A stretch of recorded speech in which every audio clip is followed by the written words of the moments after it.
My name is Erin Walker.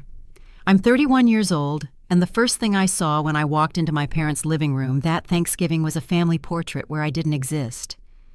The frame was the same dark wood my mother loved, the same brick fireplace beneath it, the same beige walls I'd grown up staring at during holiday dinners.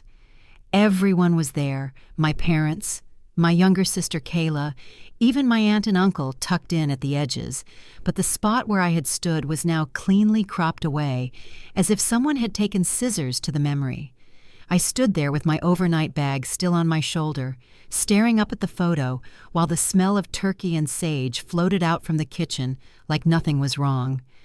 My mother called out a cheerful greeting, my dad yelled something over the football game, and Kayla breezed in behind me 10 minutes later like a gust of perfume and laughter. No one mentioned the photo. No one seemed to notice there was an empty space where I used to be. Before I tell you how that single picture pulled the last thread out of our family story, take a second to breathe with me. Let me know in the comments where you're listening from, whether it's your kitchen, your car, or a quiet walk around the block. And if you've ever sat at a family table and felt like a guest instead of a daughter, go ahead and tap that like and subscribe so you don't miss what comes next. I grew up in this same two-story house on the edge of a quiet Ohio suburb, the kind of place where maple trees line the sidewalks, and every driveway looks almost exactly like the next. My parents talked a lot about values when I was younger, working hard, being polite, not making a scene.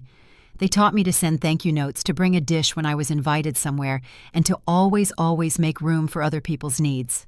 We weren't rich, but we weren't struggling either.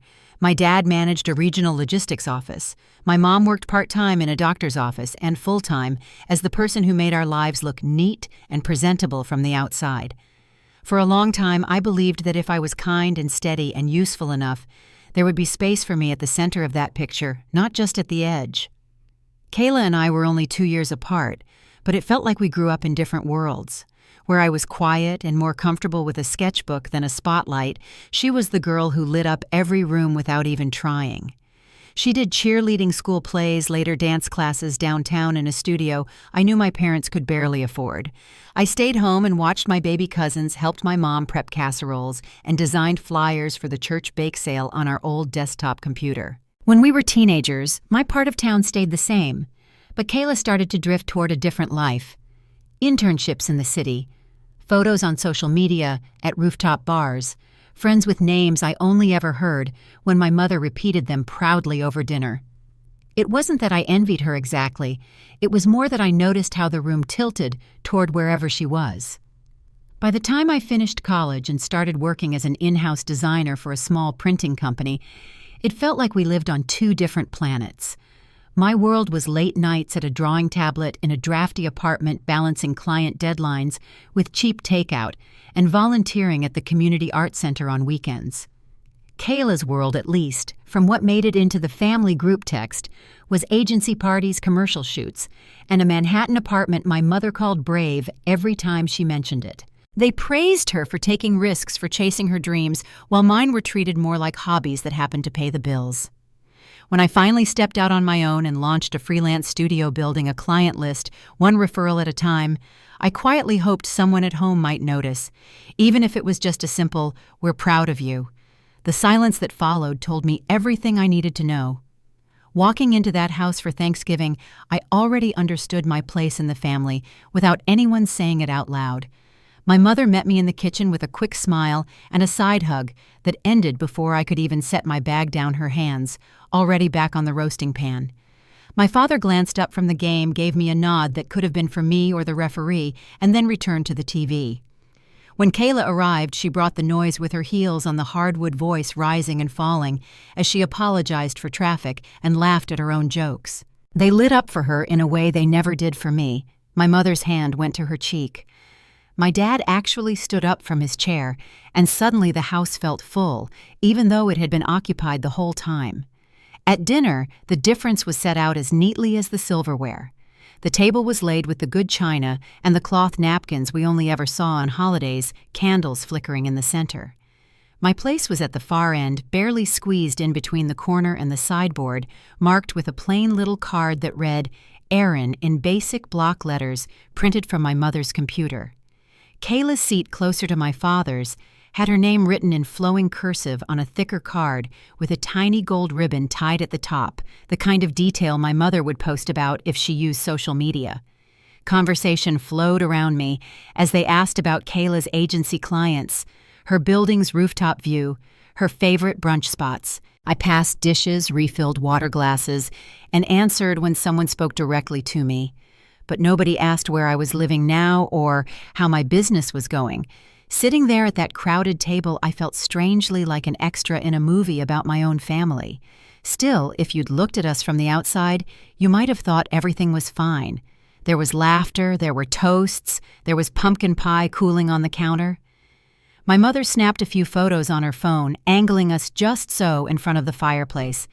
And for a moment, I caught my reflection in the dark glass of the TV present in the room, but somehow not quite in the picture. When the plates were cleared and the dishwasher hummed in the background, I went upstairs to the room that used to be mine and now held spare linens and a generic framed print of flowers. I lay there on the unfamiliar mattress, staring at the ceiling, thinking about that portrait downstairs and the clean line where I had been cut away. I told myself it was just a photo, just a choice of angle, just a mistake. But deep down, I already knew that it wasn't the first time they'd trimmed me out of the story.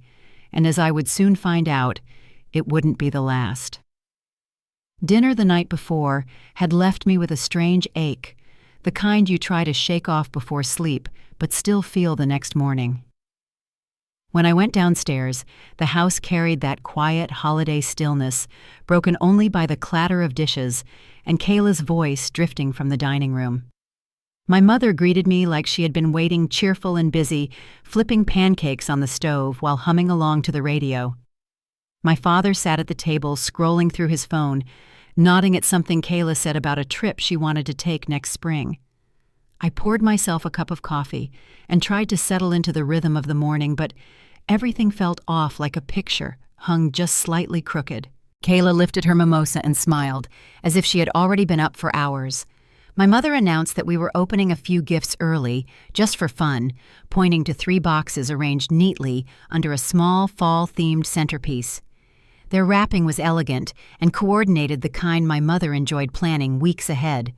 When Kayla opened hers, she pulled out a leather handbag that looked expensive even from where I sat. She ran her fingers along the stitching, while my mother explained how she had found it on a special sale only she knew about. My father leaned back with a pleased grin, mentioning how much she deserved something nice after her busy year. My own box was smaller, wrapped in the same paper but tied with a thinner ribbon. Inside was a candle labeled with a cheerful fall scent, and a tag taped to the lid with a note about staying calm. It was the sort of item that showed up near grocery store checkout lines around the holidays, and for a moment, I wasn't sure what expression I was supposed to wear.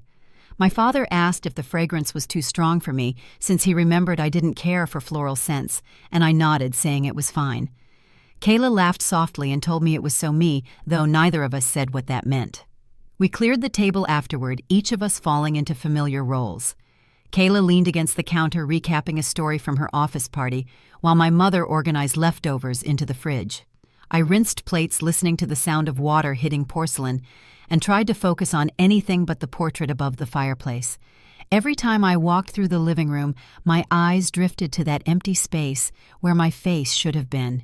It was a small detail, but it held a strange weight, like a quiet reminder that I had been placed out of frame long before the camera ever clicked. As the morning stretched on, conversation drifted toward Kayla's plans for the new year. She talked about her building's rooftop lounge, her agency's holiday gala, and a possible week in Barcelona if she could coordinate time off. My parents asked questions, nodded along, and offered suggestions, each exchange building on the last.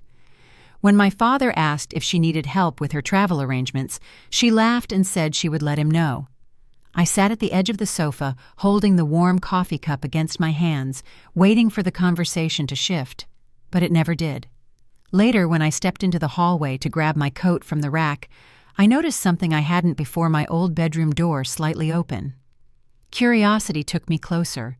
The posters I'd taped to the walls in high school were gone, replaced by framed prints of landscapes that didn't hold any personal meaning.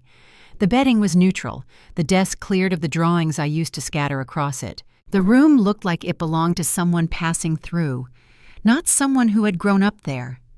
I stood for a moment, letting the quiet settle, then pulled the door closed again. Back in the living room, the television hummed with the pre-game show my father liked to watch on Thanksgiving mornings. Kayla sat cross-legged on the rug, flipping through a magazine while my mother arranged a stack of gift bags on the side table. They were talking about a shopping trip they wanted to take the next day, something they were already calling their girls' outing, though no one had asked if I wanted to come along. I eased into an armchair across the room, close enough to be part of the scene, but far enough that I could observe without interrupting.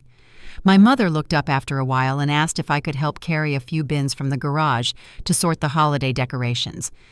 The request came out gently, almost as an afterthought, but I nodded and stood ready to be useful. In the garage, the cold air wrapped around me as I lifted the bins she pointed out, setting them by the door one at a time. She thanked me quietly, already focused on something else by the time I carried the last one inside. I returned to the living room and sank back into my seat, feeling more like a visitor than someone who had lived in the house for nearly 2 decades. When dessert from the night before made its second appearance, a few slices of pumpkin pie placed on mismatched plates, my mother carried one to Kayla with a small fork already tucked beside it. My father asked if Kayla wanted whipped cream and stood up to grab some without waiting for her answer. When I reached for a plate, Kayla asked if I wanted to try the pie she and my mother had bought from the bakery near her apartment. I nodded, appreciating the gesture, but when I took a bite, there wasn't much I could taste. Maybe the flavors didn't come through, or maybe my mind was somewhere else entirely. At one point, Kayla walked toward the fireplace to warm her hands and paused in front of the family portrait. She stared for a moment, adjusting her hair as if checking her reflection in the glass. I watched from behind, wondering if she saw the missing piece or if she simply admired her own expression in the photo. When she turned back toward us, her face didn't show anything I could read, and she slipped onto the couch without commenting on it. The rest of the afternoon drifted along the same path, stories told, gifts exchanged, laughter rising and fading like small waves on a quiet lake. My parents moved through the house with a practiced rhythm, handing Kayla small surprises and asking her opinion on holiday plans. I offered to help where I could, refilling drinks and folding napkins, while Kayla stayed close to them, their conversations weaving together seamlessly. Every time I stepped into the hallway or moved between rooms, I caught glimpses of that portrait again, framed so perfectly that nothing seemed out of place unless you knew what used to be there. As the light outside began to dim, my mother suggested we take a few new pictures while everyone was dressed nicely. She handed her phone to my father and positioned us in front of the fireplace. I stood on the edge of the group, my hands folded in front of me, while Kayla stepped closer to my mother. My father counted to 3 and took several shots before saying he thought we had enough. When they reviewed them, my mother commented on how lovely Kayla looked in the lighting and said something about hoping one of the new photos would be frame-worthy for next year. We settled back into the living room, the soft glow of the lamps filling the space as my father switched to a movie he liked to watch after the holiday meal.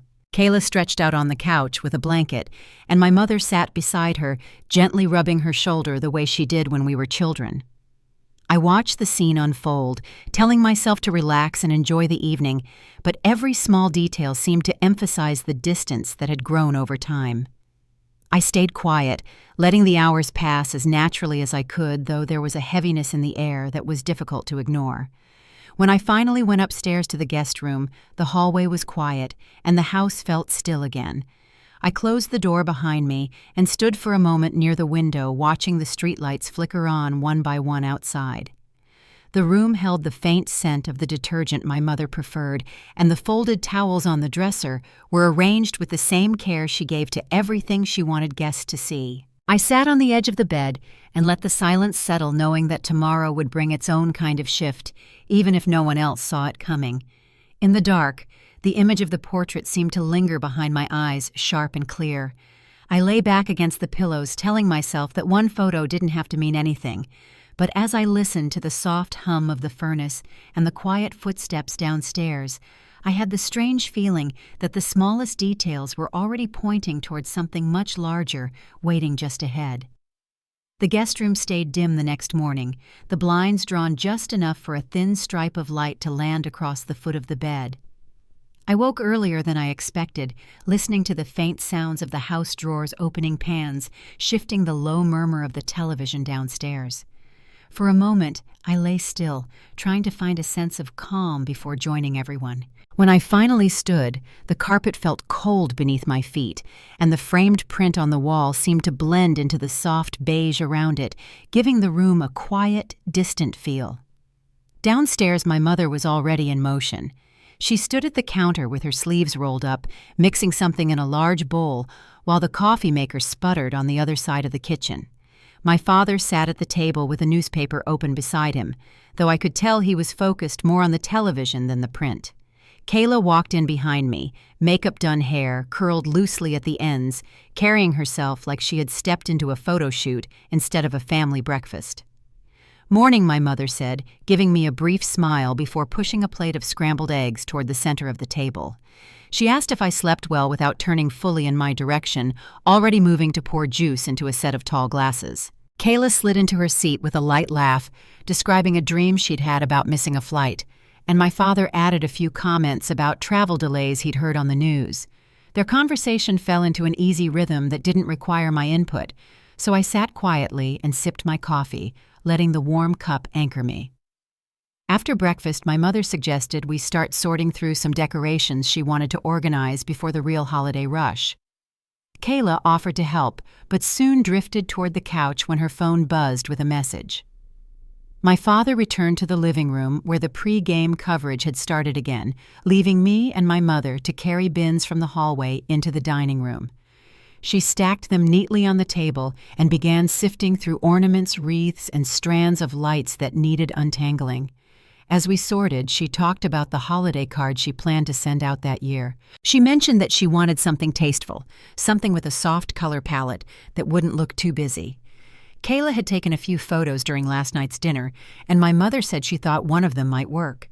She paused then and asked if I remembered where she'd put the envelope of stamps she bought last month. I pointed to the drawer near the oven, and she nodded, returning to her task without noticing much else. My father's voice drifted in from the living room, occasionally rising when he reacted to something on the screen. Kayla joined him after a while, sitting close enough that their shoulders nearly touched. I walked past the doorway a few times as I carried items to the hallway, and each time I glanced up at the portrait above the fireplace. The angle of the morning light caught the glass differently than the night before, making the edges sharper. The empty space where I should have been stood out even more now that I had seen it so many times. Around mid-morning, Kayla asked if anyone wanted to help her take a few photos for her social media page. She said she needed something festive, but not too staged, and my mother immediately volunteered. They moved to the front porch, arranging themselves near the pumpkins, still sitting from Halloween, while my father followed with a jacket draped over his arm. I stayed in the dining room and listened to their voices filter through the open doorway, laughing as they shifted positions for better lighting. When they came back inside, my mother showed my father a few of the shots, pointing out which ones she thought captured the right kind of warmth. I walked up behind them at one point, and the screen of the phone reflected the bright smiles of both my parents and Kayla.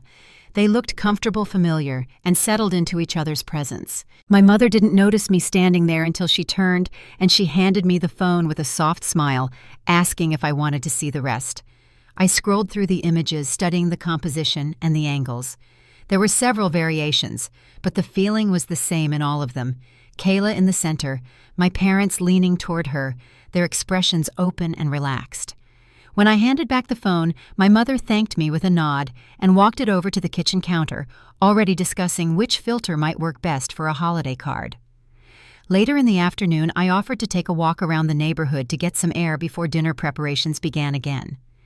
The cold felt clean and steady as I stepped outside, the bare branches overhead swaying gently in the wind. I walked past houses I had known since childhood, each one decorated with small touches of the season. A few neighbors waved from their driveways, and I returned the gesture before continuing along the quiet streets. As I walked, I thought about the years I had spent finding my own path. College classes squeezed between shifts at the bookstore, long nights revising designs for clients, weekends spent at the art center downtown, helping others explore their creativity. Those years had shaped me in ways I hadn't recognized at the time. They taught me how to carry myself when no one was watching, and how to build something from the ground up without expecting applause. When I returned to the house, the living room smelled like cinnamon and roasted pecans. My mother had pulled out a few recipes she wanted to try for dessert, and Kayla was leaning over the counter offering comments about which flavors would look nicest on a holiday platter. I joined them in the kitchen, rinsing a few bowls and helping my mother measure ingredients as she talked through her plans. The atmosphere was warm, the kind that usually fills a house during the holidays, but every so often the portrait caught my eye again. Dinner that night was quieter than the one before. My father mentioned a few updates from work, and my mother talked about a volunteer event she wanted to attend in December. Kayla shared stories from her office describing each person with the kind of animated detail that pulled my parents in. I added small comments when appropriate, though the conversation continued easily without my voice. The table felt full, yet there was a distance running beneath the surface that none of us acknowledged openly. After we cleared the dishes, my father turned on a movie he had watched every Thanksgiving for as long as I could remember. Kayla curled up under a blanket, and my mother joined her on the couch. I took my usual seat in the armchair at the end of the room, close enough to be part of the scene, but far enough that no one needed to shift to make room for me. The movie played softly, filling the spaces between their voices, and for a while everything felt settled. When the credits rolled, my mother asked if anyone wanted tea. My father declined, already flipping through channels. Kayla said she was going to take a shower before bed, gathering her things and stepping lightly up the stairs. I followed a few minutes later, climbing each step slowly as the house settled into its evening quiet. In the guest room, the dim lamp cast a soft glow across the walls. I sat on the edge of the bed again, feeling the weight of the day settle in my shoulders. Outside, the wind rattled faintly against the window, and the shadows from the streetlights stretched long across the floor. I set my phone on the nightstand, noticing the empty space beside it, where I had left my coat earlier. As I reached to turn off the lamp, the thought of that portrait flashed again, clear and steady. The missing space in the frame had started as a small detail, but now it seemed connected to so many moments that had built quietly over the years. I lay back against the pillows, letting the room fall into darkness, and felt something inside me shift with a quiet certainty that didn't need words. By the time sleep finally came, the house was completely still, each sound fading into the background.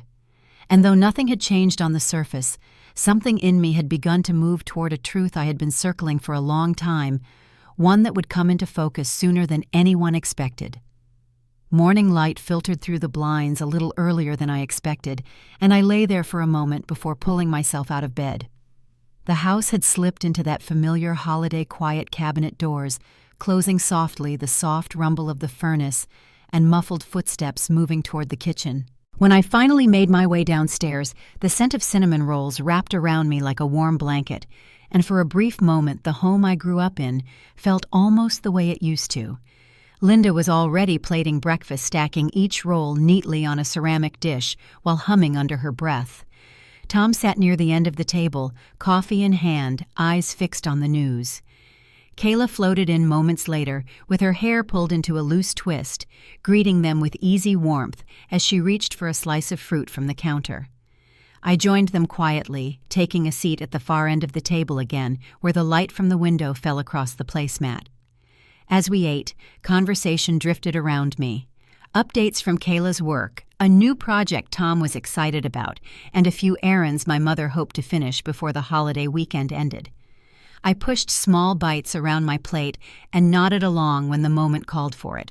My mother suggested taking a few more photos later for her holiday card, and Kayla agreed with a quick nod, already planning out which outfit might look best.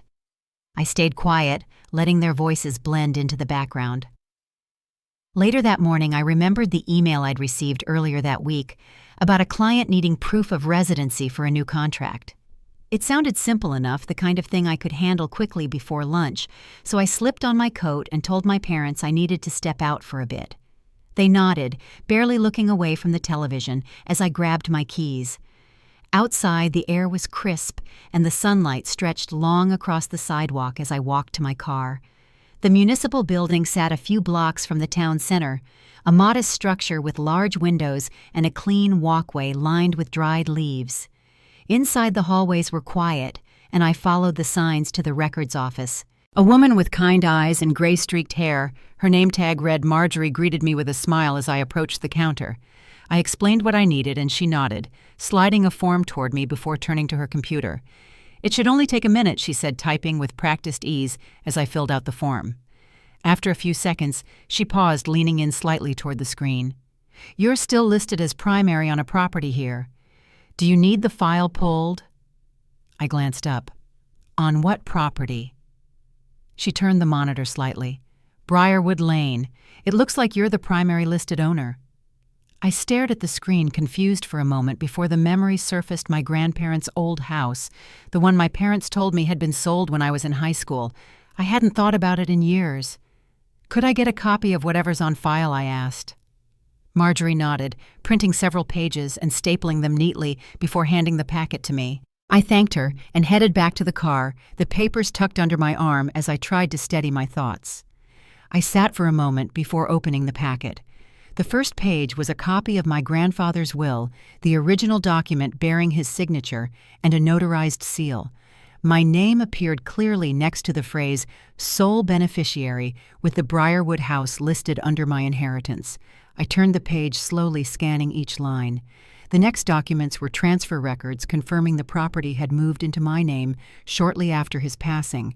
A few pages later, I found tax filings showing payments made by someone else, my parents, under what appeared to be forged authorization. Lease agreements followed, all showing tenants occupying the home over the years, each one with my name carefully removed from the sections where it should have been. I sat there for a long moment, the cold air slipping through the cracked window. A few cars rolled past on the street, but the world around me felt unusually still. I flipped back to the first page again, reading the date and the signature at the bottom of the will, as if seeing it for the first time. My grandfather had always been quiet, thoughtful, and steady. He wasn't one to make impulsive decisions. If he left that house to me, he did it with intention. I drove back slowly, the roads familiar yet different in the quiet morning. When I walked inside the house again, the living room was filled with soft chatter as my mother and Kayla sorted through decorations. My father glanced up from the television and smiled faintly before turning back to the screen. I stood near the doorway for a moment, the packet of documents still in my hand, feeling the weight of what I had learned settle in. Kayla held up a decorative wreath, asking which door it looked best on, and my mother laughed softly as she walked toward the front entrance to test it. I moved through the room, slowly folding the papers back into the envelope as my eyes drifted once again to the portrait above the fireplace. The image had already started to blur in my mind, becoming more of a symbol than a memory.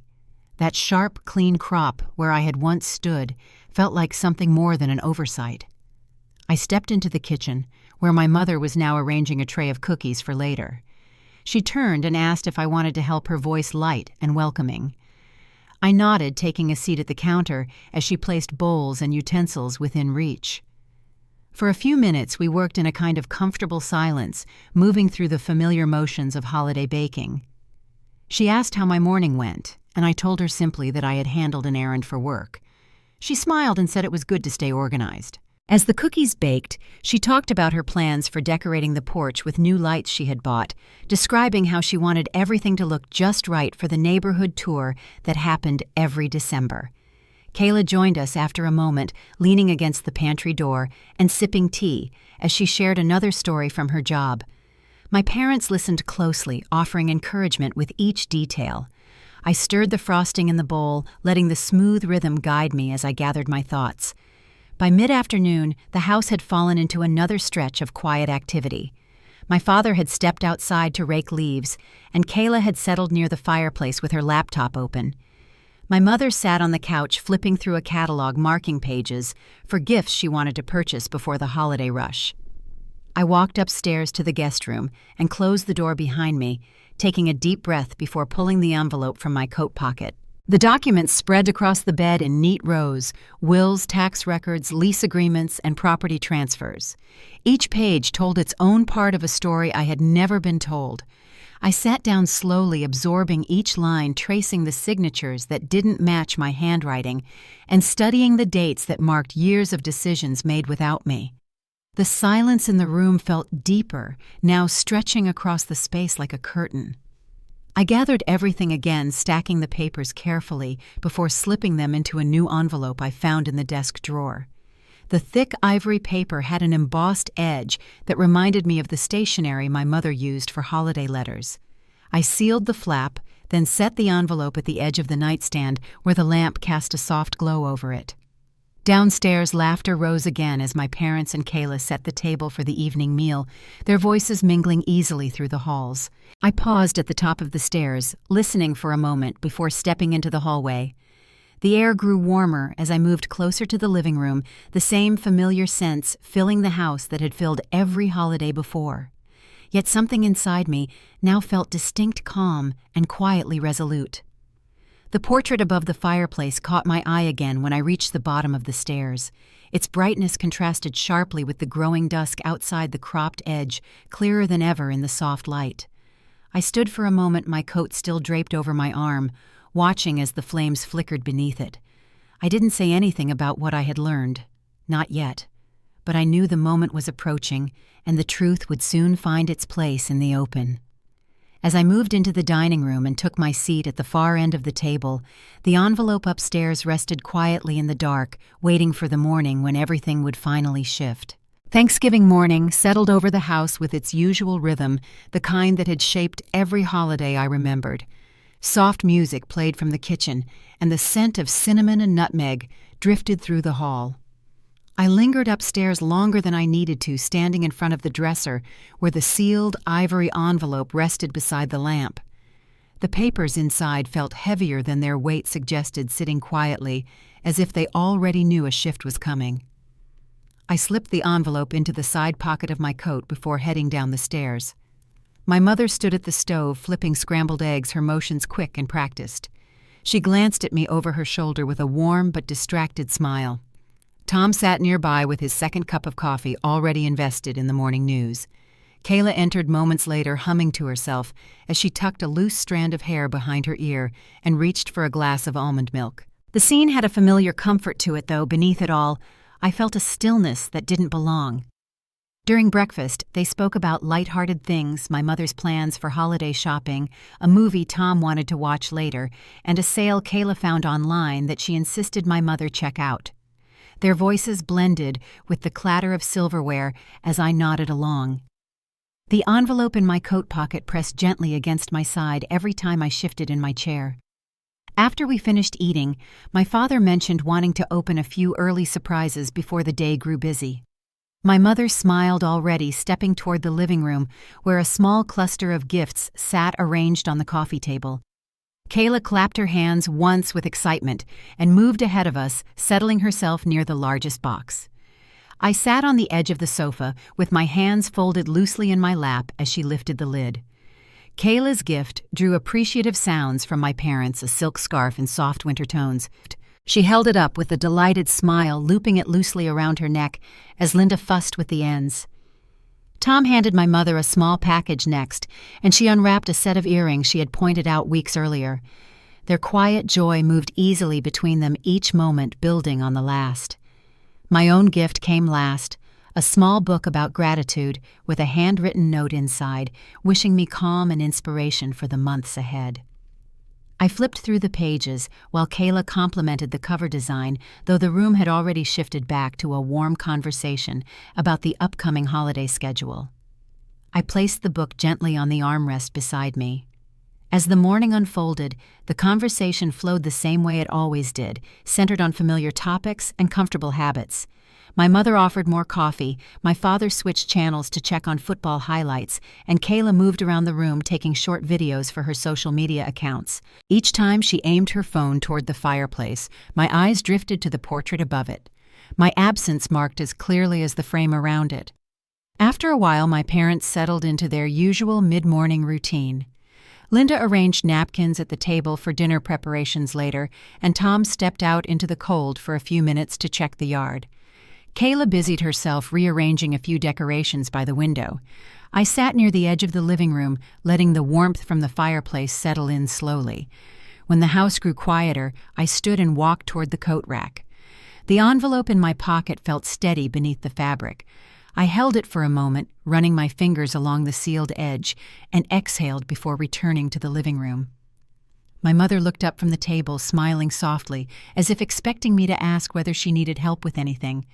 Instead, I walked toward the coffee table and set the envelope down between the empty mugs. The sound was soft, but it carried enough weight to draw everyone's eyes toward it. Kayla paused, still holding a garland in her hands, and my father raised an eyebrow as he stepped back inside from the porch. "What's that?" my mother asked, her voice light but curious. "It's from me," I said, keeping my tone even. "Just don't open it here."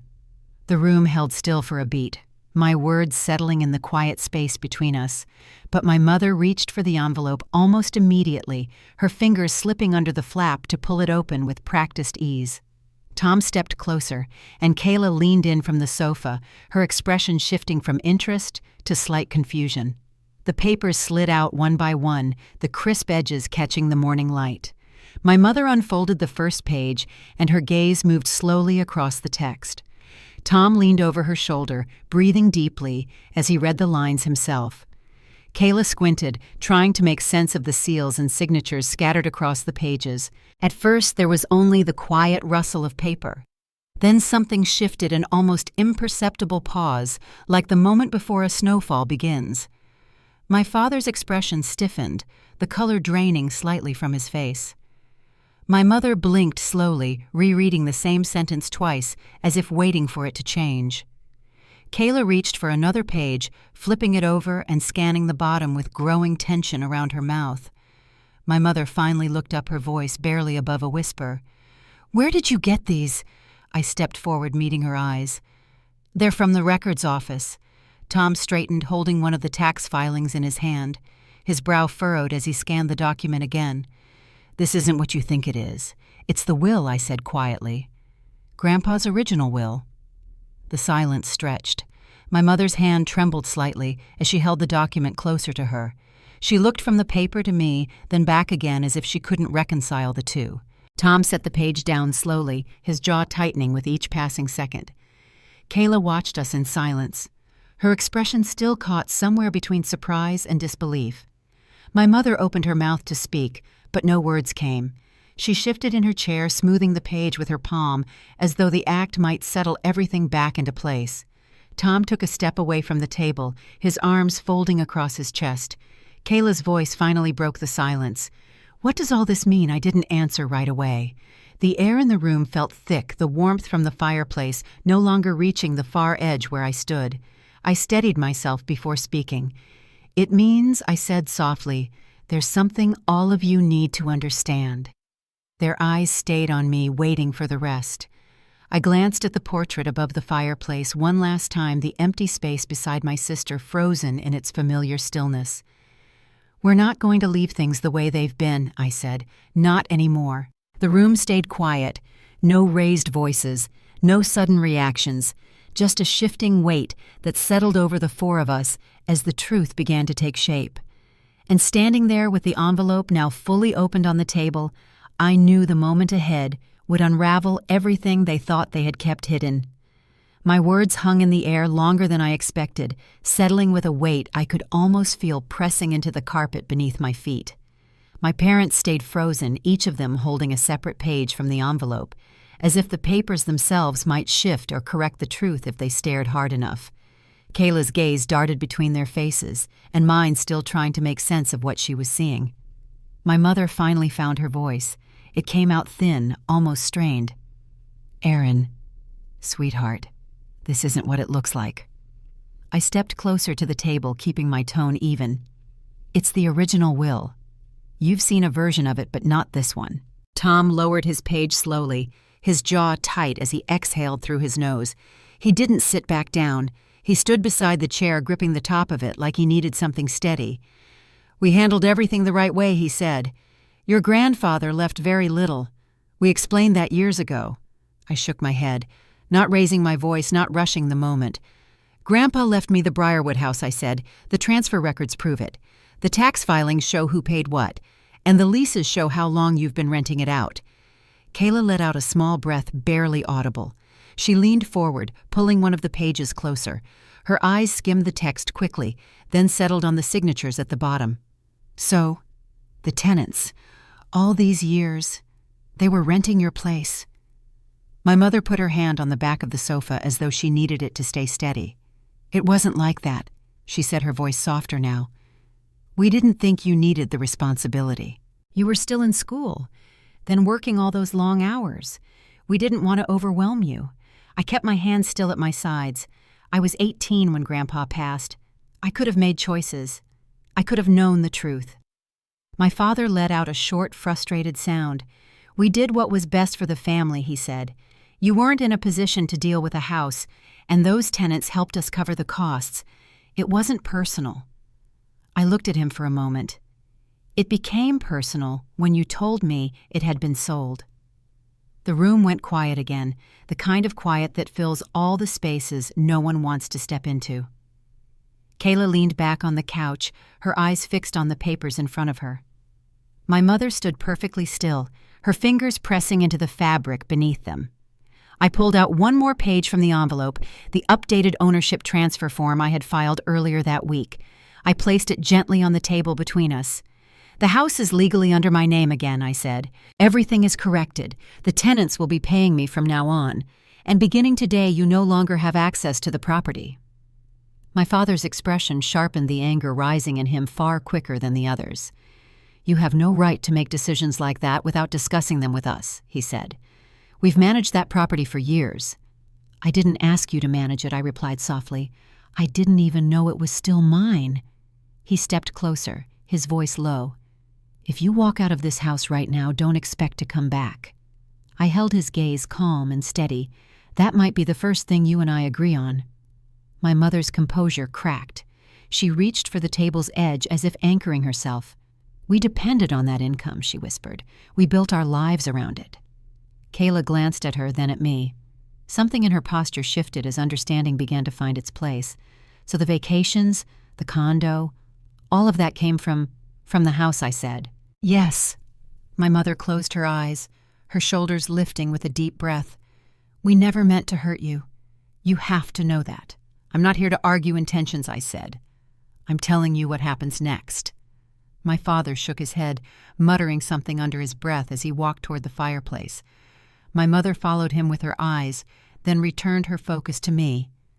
What happens next? She asked quietly. I took a few steps toward the table, letting my hand rest on the back of the chair across from them. I already contacted a locksmith, I said. The locks will be changed tomorrow afternoon. Any attempt to enter the property afterward will be considered trespassing. Kayla sat upright, her voice finally breaking through. You wouldn't, I will, I said gently. It's not punishment, it's boundaries. My mother stepped toward me, hands trembling slightly as she reached out. Erin, please. We can fix this. We can figure it out together. I stepped back, leaving the space between us. This isn't something I can share. Not anymore. Her face fell, her eyes glistening with a quiet plea. My father turned away, unable to look at me. Kayla's expression tightened, though she stayed silent, her hands folding in her lap. I moved toward the coat rack and lifted my jacket carefully, the envelope now empty on the table where every document lay spread open. The fireplace crackled behind me, its warmth unable to reach the cold growing between us. When I opened the front door, the crisp November air brushed against my face. My mother's voice reached me one more time, softer than I'd ever heard it. Erin, you're still part of this family. I paused at the doorway, turning just enough to meet her eyes. Then you shouldn't have taken me out of the picture. Her breath caught. She knew I wasn't talking about the photograph anymore. I stepped outside, the cool air settling around me in a way that felt clearer than anything inside had been. The door closed gently behind me, the lock clicking into place with a quiet certainty. The street was quiet, the holiday decorations along the houses swaying slightly in the breeze.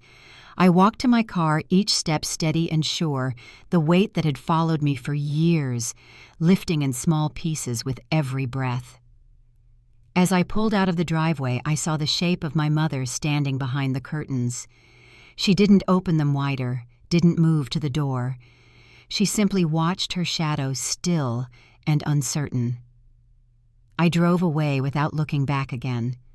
The envelope remained on their table, its contents clear, undeniable, and irreversible. And as I headed toward the Briarwood house, my house, the first light snowfall of the season began to drift across the windshield, delicate and quiet, carrying the promise of the shift that was already underway. Ahead of me waited the moment when everything they built on silence would finally begin to fall apart.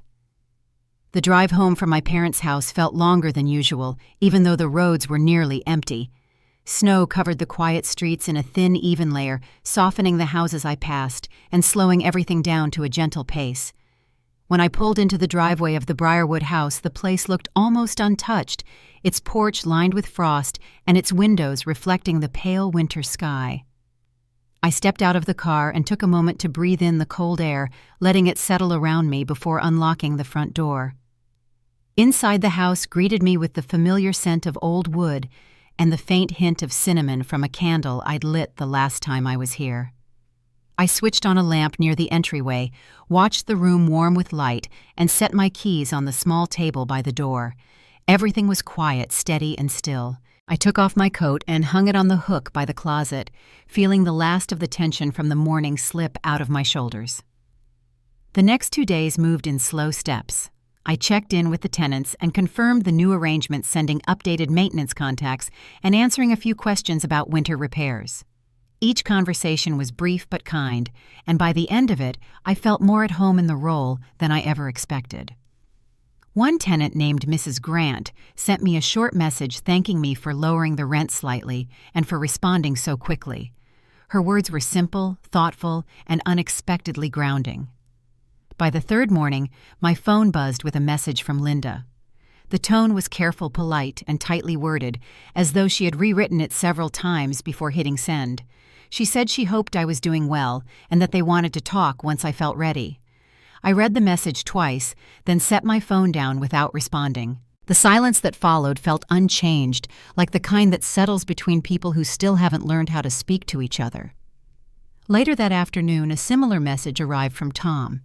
He wrote that the situation had become complicated and that they believed there had been some misunderstanding. He mentioned the house, the tenants, and the income they had relied on, but he kept the message brief. I could almost hear the measured tone of his voice trying to contain something just beneath the surface. I let his message sit, just as I had my mother's. The message from Kayla came late that night, shorter than the others and far less polished. She wrote that what I did had upended everything, and that she hoped I understood what I'd caused. She said the rent from the house wasn't just money, it had supported plans she'd been building for years. Her words held a mix of frustration and confusion, and though I read them slowly, I didn't have anything I needed to say back. The next day, while sorting through boxes in the Briarwood attic, I found a small metal tin tucked behind an old trunk. Inside were photographs from years ago, my grandfather sitting on the back porch, my grandmother trimming roses near the fence, and me as a child holding a paintbrush in the yard. The photos weren't arranged in any particular order, but each one carried a piece of the life that once filled the house. I set the tin aside on the nearby shelf, careful to keep everything just as I found it. By the end of the week, I had arranged for a locksmith to come by. He arrived on a cold afternoon, bundled in a thick coat, and greeting me with a polite nod before examining the locks on the front and back doors. He worked quickly, explaining the updated security features while I signed a few forms inside the foyer. When he handed me the new set of keys, they felt solid and cool in my hand. The house felt different then, not guarded, just settled. Hours later, as the sky turned a soft shade of gray, I received another message from Kayla. She wrote that she had moved back home because of financial strain and that our parents were scrambling to figure out their next steps. She mentioned that the condo they lived in had become harder to manage, and now that the Briarwood income was gone, they were looking at other options. The tone of her message was sharper this time, though not as angry as before. She said she hoped I understood that people relied on things even if they didn't always talk about it. Again, I set the phone down without responding. A few days later, I stopped by the house again to clean out the last of the old furniture.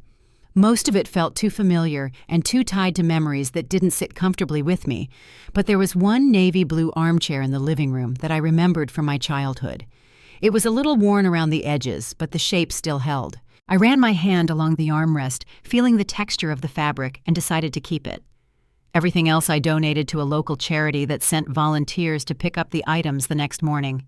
As the house emptied, it began to feel lighter, like it was waiting for its next chapter. I painted the windowsills a soft white, replaced a loose light fixture in the hallway, and tightened the screws on the back porch railing.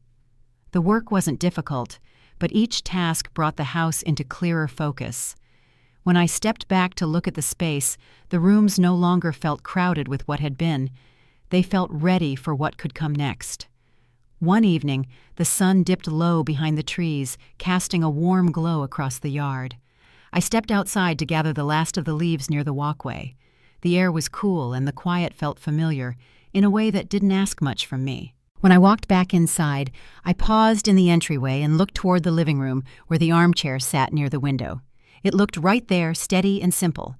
Later, I placed a new photo on the mantel. It wasn't dramatic or posed just a picture of me standing on the front porch with the keys in my hand, my hair pulled back, and a soft smile on my face. The house stood behind me, its windows bright and open. There was room in the frame for everything that mattered, and nothing needed to be cropped out. As I stepped back to look at it, my phone buzzed in my pocket with another message. I didn't reach for it right away. Instead, I stood there for a moment, listening to the quiet in the house and letting it settle around me. Outside, the wind brushed softly against the windows, carrying a calm I hadn't felt in years. Soon enough, the next part of the journey would unfold. But for now, the house felt like exactly where I belonged, steady and grounded in a way that no conversation or message could take away. The days that followed settled into a calm I hadn't felt in years. I spent my mornings fixing small things around the Briarwood house, tightening loose cabinet hinges, or repainting the trim along the hallway. In the afternoons, light streamed through the windows in long ribbons, warming the wooden floors and reminding me that the house had always had a gentle way of holding quiet moments. Every room felt a little more familiar, not because of anything left from the past, but because of the choices I was finally making for myself. I added a small rug near the entryway and placed a potted plant in the corner of the living room, watching it catch the sunlight as if settling in with me. My phone still buzzed from time to time. A message from Linda would arrive at odd hours, often just a few lines asking how I was or mentioning something she thought might interest me. Tom's messages were shorter sometimes, no more than a sentence, always leaving a space between what he wrote and what he didn't say. Kayla's texts came less frequently, though. Every now and then, she would mention something about the condo or a plan that had shifted again. I read each message, let the words settle, and then set the phone aside. There was nothing harsh in my silence. It simply held the truth that I needed room to breathe. As winter moved in, the routines around the house grew steadier. I walked the property each weekend, checking the gutters and clearing the walkway. A light snow would fall, softening the edges of everything, and I'd sweep the porch while watching the flakes drift across the yard.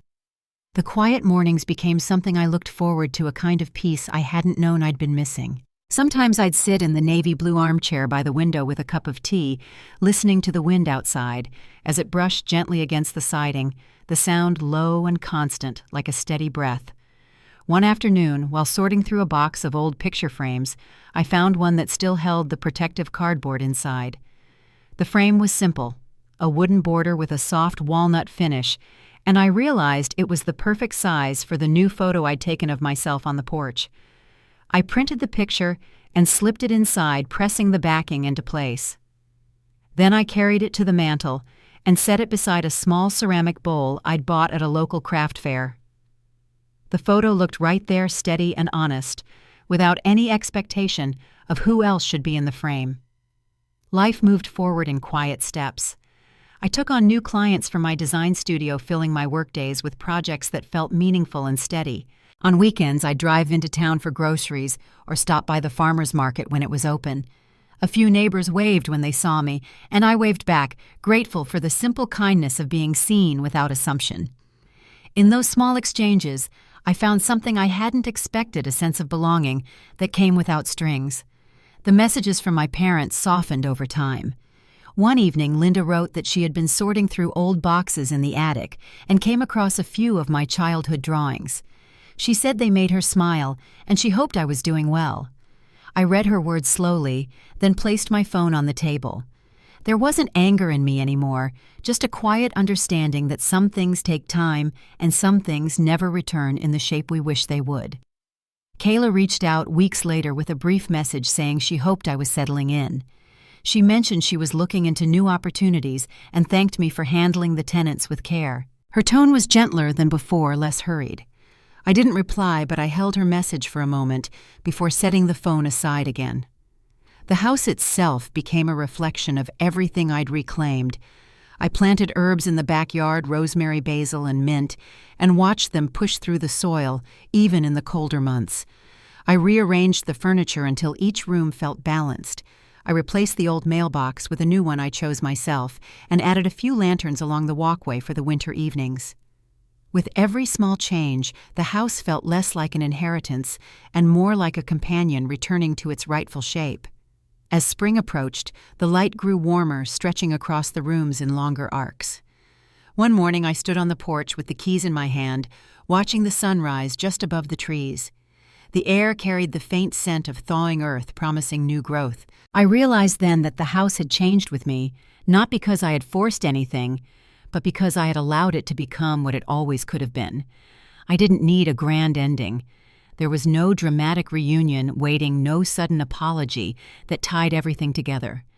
What I found instead was something quieter and far more lasting, the understanding that peace often begins where old expectations end. I learned that stepping out of a picture doesn't mean disappearing. Sometimes it means making room for a new one where you finally stand in full view. If you've been listening and found a piece of your own story in mine, I hope it reminds you that you deserve a place where you can breathe freely. And if this story stayed with you, feel free to share your thoughts or subscribe so you don't miss the next one. I'd love to hear where your own path has taken you.